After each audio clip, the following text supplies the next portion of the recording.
everybody, this is Repeat Ron, and today we're going to be doing something a little bit different. This is going to be a Killing Floor 2 video, but this is going to be about the new update that they just had, which was the endless mode and all that fun stuff.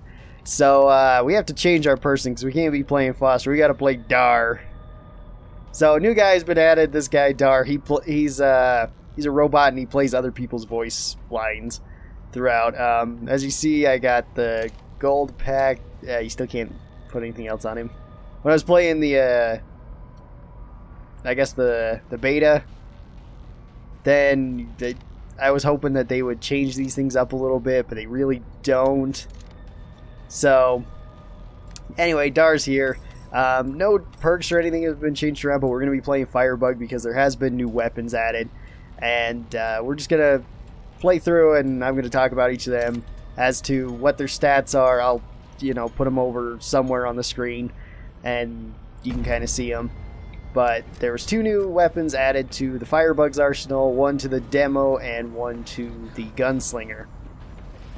But there was 3 weapons included in total, being the Husk Cannon, the Mac-10, and oh wait, no, the Mac-10 is also a SWAT weapon, and the AF2011, I think. I don't know. I'll go through them all and just kind of tell you what I think.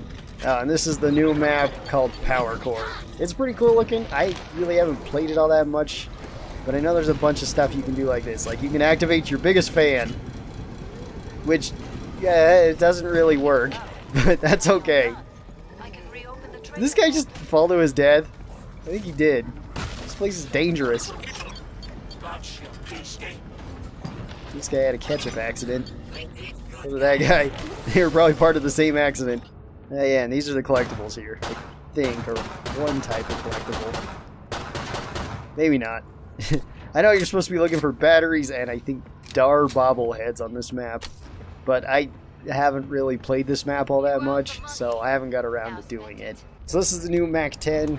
As you can see, it's got a suppressor on it, which it doesn't actually make it silent. You can switch between full auto and single fire.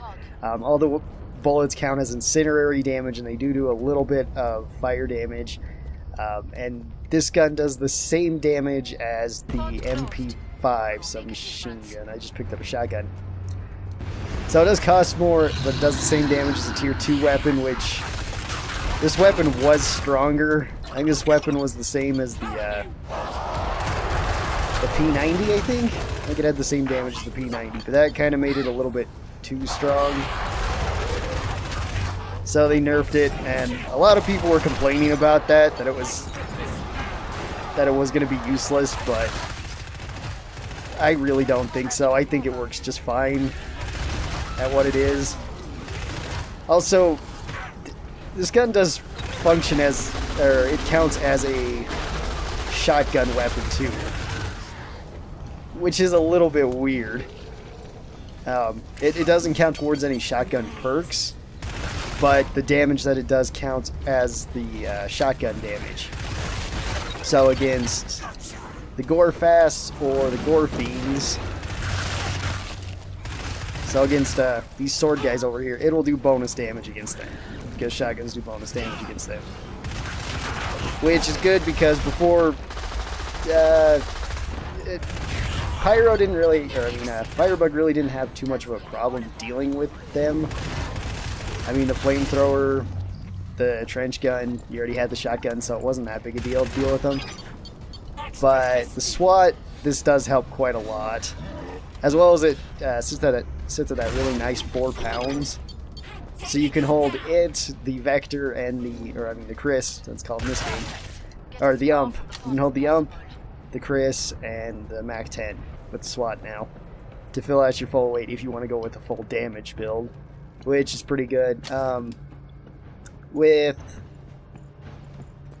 Firebug, the Mac-10 isn't a bad choice to go with. I find it a lot better as a SWAT weapon than a Firebug weapon, but it is a pretty good Firebug weapon. And you can combine it with like the trench gun and dual Spitfires, or with like the flamethrower and then a Spitfire if you want.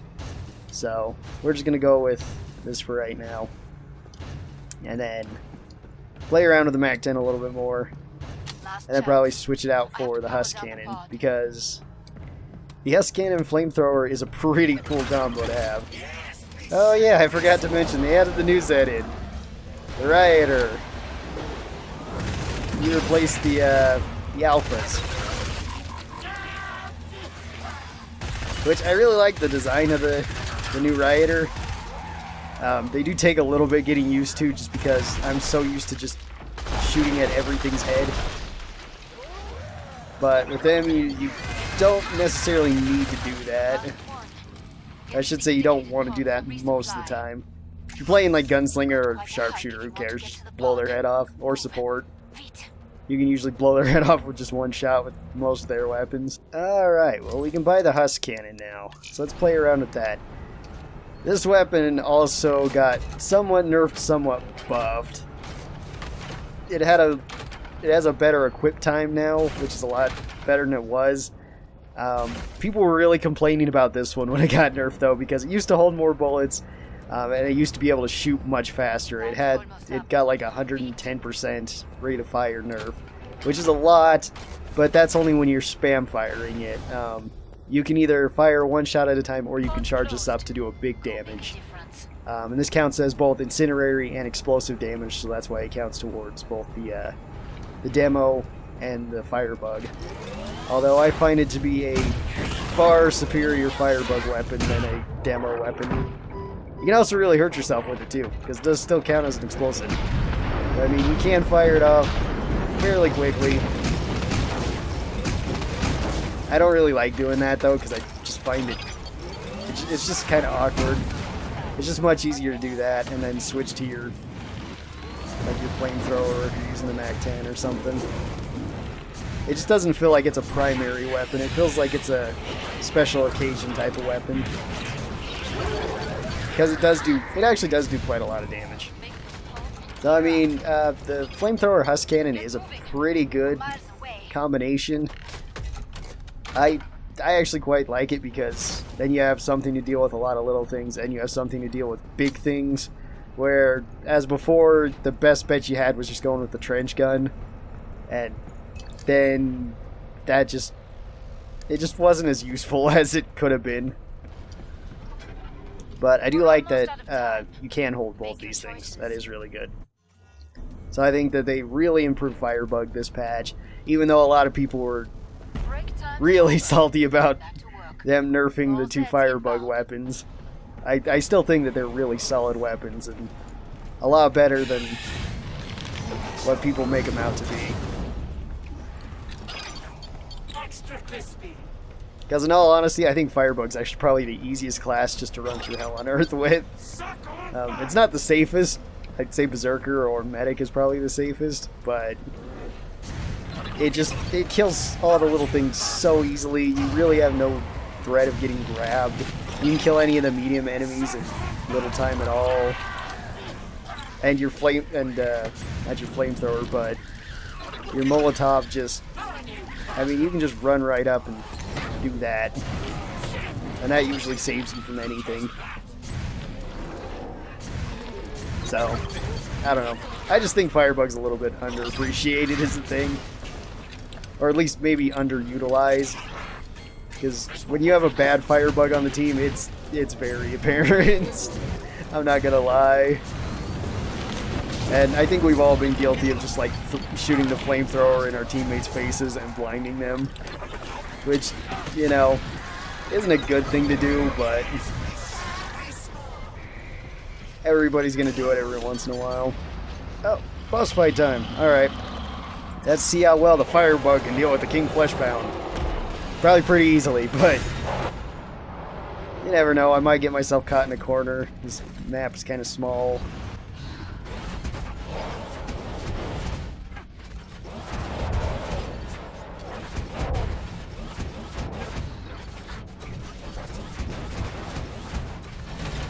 Alright, Fleshbound, come here. Oh. Okay.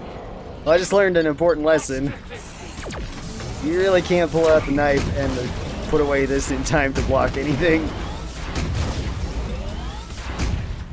Whoops, missed that shot.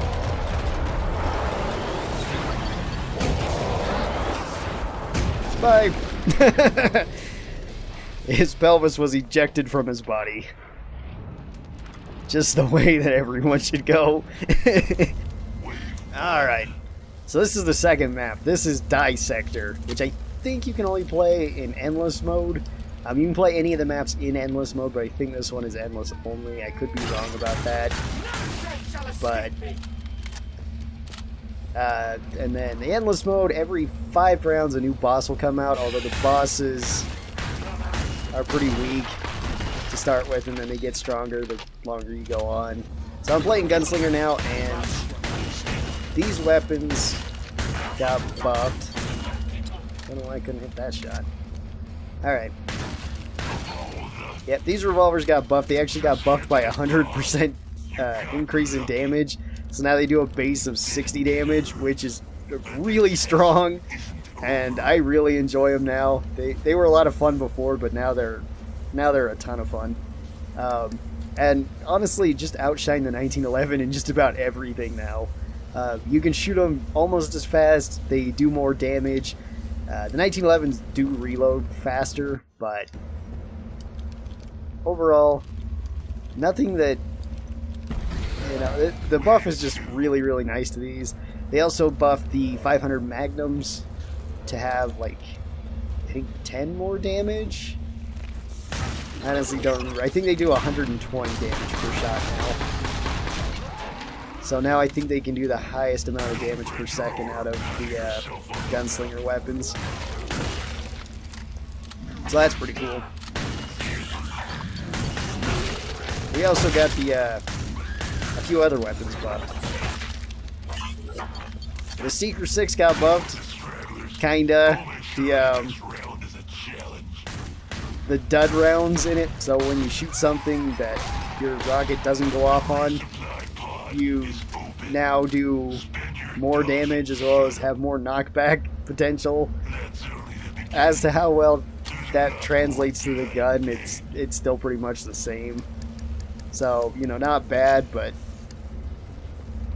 could be better. The Hemogoblin also got buffed. The Hemogoblin got another like 50% damage increase, so I think it has a base 75 damage per needle now. That's not including its bleeding damage and the rest of the effects it applies on there. I think it made the weapon a bit better. I still don't think it's the best choice for medic to go with, but it is an improvement, so that's kind of nice. The Zweihander also got buffed a little bit. It now has an additional 20% longer reach. I unfortunately don't have it unlocked, but it now has a longer reach, so I think it has the longest reach out of any of the melee weapons in the entire game, which is good because it did swing kind of slow and it had the same reach as like the pulverizer, and I think the katana might have had a slightly shorter reach, but not by much. Alright, so I got one AF2011, and man, these guns they look ugly. I really don't like the look of this gun. Its sights blocky as all heck, but I mean it's a 1911 glued to another 1911, and well, let's get to it. I'll show you how they function because they feel derpy. They feel like a derpy gun, but I kind of like them. Let's see. I think I picked up. Yeah, I don't want that. I need a rifle. I can use that. I mean, you can see, you can get multiple headshots with this, just so long as you get kind of close to things. And you can one-shot practically any of the smaller medium things, except maybe husks. But I don't know, if you have rack 'em up stack, you can probably one-shot them too.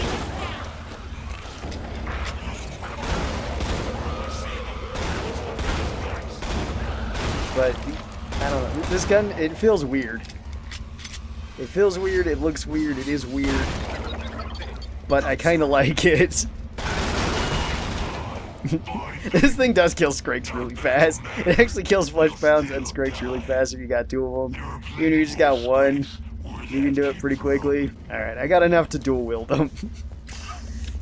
And they did fix the bug with them where if you look down sights this way, you could shoot faster for whatever reason. It was like, and it wasn't a little bit faster, it was significantly faster.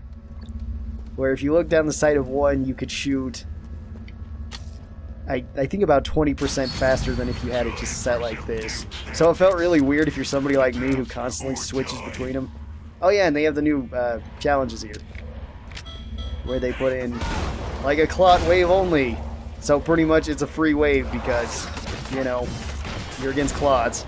These guns also do have a bit more penetration than just one 1911, as well as they do slightly more damage per shot than the 1911s. I think these do 53 damage per shot, and they shoot 2 shots, so it's like 106. But the regular 1911s do, I want to say, about 50 damage per shot. So they do slightly more damage. I don't know why, but they do. Alright, so I think that's everything that they added to killing floors with this latest patch, with a little bit of exception. They did add in the new Stand Your Ground feature, which was already on the Krampus layer, but now instead of just giving you bonus cash for the in-game, it also will give you bonus cash for your vault, and it will also give you bonus experience. So if you do that, you'll get bonus experience, which is the main thing, so lower level people can level up faster, which is really nice. And I think each board has a 35% chance of that happening each round. So if you're playing 10 rounds, it'll likely show up about 3 times. Maybe more. I've had games where it's shown up like 8 times out of 10, which was crazy. We had full build in, you know, no time. And like I said, there is a few new loadouts that I would recommend.